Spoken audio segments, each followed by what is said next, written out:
Hello everyone, welcome to my YouTube channel. Now, in today's video, we will talk about section of solids. So, for understanding, we'll take a cylinder. Let's say this is a cylinder, okay, and let's treat this is the solid cylinder,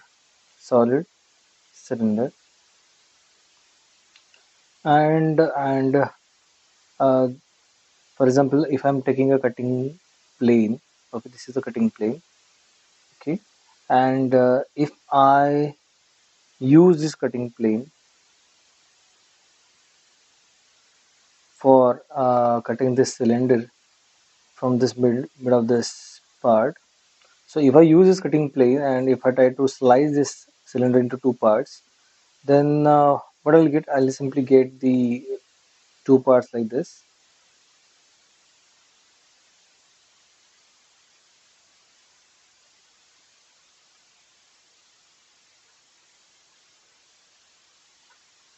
Right. So basically, from this, what I'm understanding is the surface of a particular cylinder which is in contact with this cutting plane while cutting will be drawn with the help of hatching lines. For example, if I want to draw the section view as it is cylinder, so I need to draw a center line over here. Okay, and if I want to show the sectional view for this, so here I'll use section lines. This line can be drawn in 45 degrees, which should be equispacing. So, maintain question is the in which view we have to draw these hatching lines. So always we have to keep remember one thing, that this is a surface, this is a surface which is in contact with this cutting plane, which is in contact with the cutting plane while cutting. For example, let me give you one more example. For example, if I'm taking a hollow cylinder, let's say this is the hollow cylinder. Okay, in that case, if I uh, cut this hollow cylinder into two parts from this,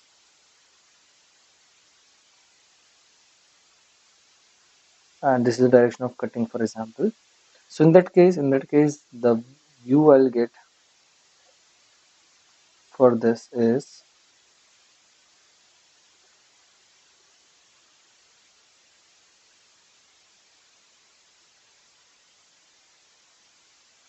and this is the center line because it is a cylindrical part. So why have not shown any hatching lines over here? Because this one is the hollow part, this one is the hollow part. So when cutting plane cut this hollow cylinder, this hollow section or the hollow region will not be in touch or in contact with this cutting plane. So this is the region where I have shown the hatching lines. This is the region which actually makes contact with this cutting plane during cutting. So this is how we have to understand that while drawing the sectional views in the orthographic projection. So we have to remember this part. Now let me show you one more example. For example, say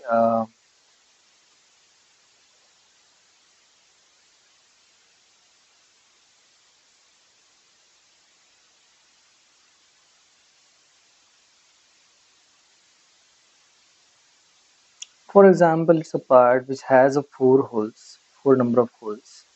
Okay, and if I start observing this part from the top, then I can see the top view like hole number one, two, three, and four. Okay, and if I cut this part from this mid, I hope you all know that if I want to show the section line, or if I want to show this section plane with the help of line, I can use the same kind of center line, but whose end should be a darker one. So this can be a center section line. Okay, this is section line. Okay, so here Let's see the what will be the view. What will be the view here? This is a big size cylindrical disc. So here I can draw like this. Here there are two holes, two hollow regions. So this is the one hollow region. This is second one, right? Middle part where you will find a section line like this. Okay, and as this is the cylindrical holes inside, so here I have drawn center line. Now, as this complete big disk is the cylindrical itself, so that's why I can draw a center line over here also. Now, is this view completed? Not yet. The reason is because the hole which I have shown over here is not yet mentioned over here. So this holes, okay, if I'm taking section, what does it mean? That I'm removing this one part and I'm simply drawing the remaining part over here. So in the remaining part, this hole is not mentioned yet. So this hole can be drawn with the help of dotted lines because it is hidden, right? Got it. Now I can say this is the sectional view which is completed, right? Sectional views. Now, so from this from this discussion, I think you might have understood the section plane and how to draw the what are the various important consideration that has to be considered while drawing the sectional views. So this is the view where students may forget to draw this such a dotted lines which is required to indicate these hidden cavities. Okay, and okay, just let me show you one more thing. For example, if I'm drawing simple front view, for example, this is a pictorial view of this job, and this is the direction of viewing. Okay, direction of viewing, and I'm supposed to draw its front view. Front view. Okay, so let me show you how this simple front view can be transformed into the sectional front view. So if I want to draw its front view based as per the first angle method, so definitely as per the first angle method, its front view will be drawn above the this axis or horizontal plane. So here I'll draw this view like this. Okay, as it is complete cylindrical part, so definitely this would be the center line.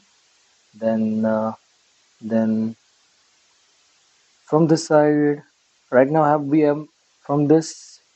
I need to draw front view from this job. Okay, in that case, so here I'll draw simple dotted lines.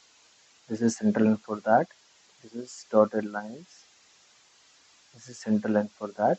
And these two hidden circles are again there. So here again dotted line which represents this hidden dotted lines. So you know what? If the job is like this, and if I want to draw front view of the job, so in that case the job becomes like this. Okay. Now you can just simply cross check the difference between this is the sectional front view for the job, sectional front view, and this is simple front view. This is simple front view. So what's the change? What's the change?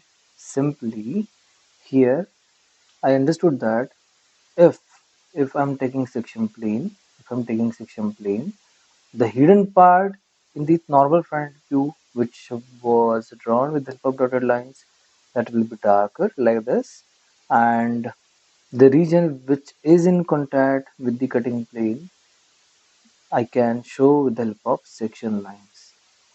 Okay, so this is the simple transformation from simple front view to sectional front view. Okay, so the students, please remember these concepts for drawing the sectional front views or sectional views in the given orthographic projection drawings. I hope you like this video. Thank you.